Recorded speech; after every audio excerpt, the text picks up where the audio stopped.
until the current period, or until the last 30 years. It was conventional wisdom, both in science and theology. We're alone in the universe, the single repository of life anywhere in the known universe. Well, no one believes that anymore. I went into space to learn about the universe we live in, to get new insights, to go beyond the boundaries of our known existence.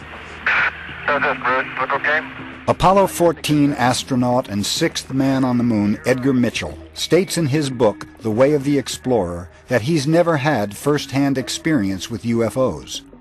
However, he has met with credible professionals within two governments who have testified to their own first-hand experiences with close encounters during their official duties. The only people I know of that claim to have been in that position are former intelligence, military, and government people, and some contractor people, whose official duties in the early days were to investigate this and know about it.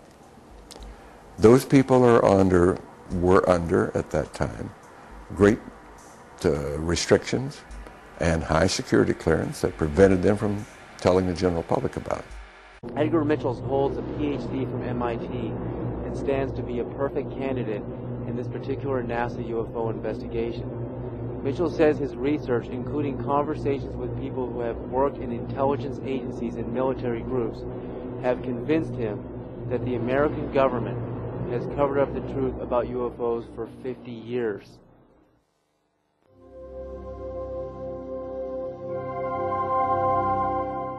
I thought if I sent Edgar Mitchell the tether footage from STS-75 that he could clearly see that we were looking at the largest UFOs ever captured on film. I wrote Apollo 14 astronaut Dr. Edgar Mitchell in October of 1999. On November 24th, 1999, Edgar Mitchell wrote me the following letter. David Sereda, yes, I have received your film and reviewed it and the info package you provided. I see utterly nothing about the Tether Incident that is particularly interesting. If there is more revealing footage, then I will look at it. However, I have looked at many feet of space film and have yet to see only one that has anything worth looking into regarding UFO appearances. Signed, Edgar Mitchell. I could not accept the idea that such a great proponent of UFOs was so adamantly against the suggestion that these giant circles passing behind the tethered satellite were UFOs. He was shrugging off the most astounding piece of video ever witnessed of UFOs in the history of the space program. I couldn't believe it. Dr. Mitchell, who was an MIT PhD, could not even acknowledge that the disks were clearly going behind the 12-mile length of the tether. He couldn't even see that very simple fact. I think just about any moron can tell the difference between when a disk is going behind this piece of wood and when it's going in front of it. That's in front, that is behind. This is not in front, this is behind. And that's exactly how they appear. Why couldn't Edgar Mitchell see this point? I decided to try to argue the points with Mitchell more precisely. He wrote me back almost immediately. David, at first glance they are just particles, perhaps outgassed. I do not know. But I certainly would look for a more prosaic explanation than UFOs. If you have a better film, I will look at it, but I am not very optimistic that they are anything exotic. Signed, Edgar Mitchell. Edgar Mitchell wrote to me that he thought the objects were just particles, perhaps outgassed from the space shuttle.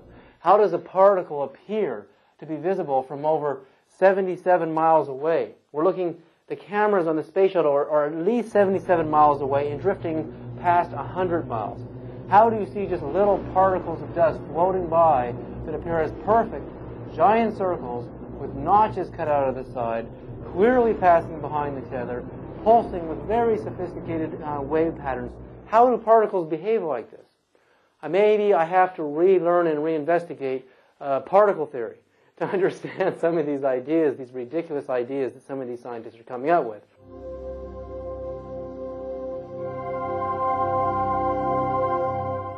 He wrote me back the following letter on December 3rd, 1999. David Sereda, I remain open-minded, but I saw nothing on the tape you sent that had sharply defined edges in the vicinity of or passing behind the tether.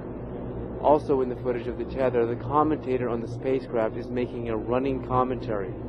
For really anything of significance in space around the tether at that time, don't you think they would have been saying something about it? If they were as big as you say, they would have been visible to the naked eye and surely reported, not ignored as seems to be the case. You comment about no infrared images. Of course not. If nothing is there, how could there be an infrared image? Signed, Edgar Mitchell.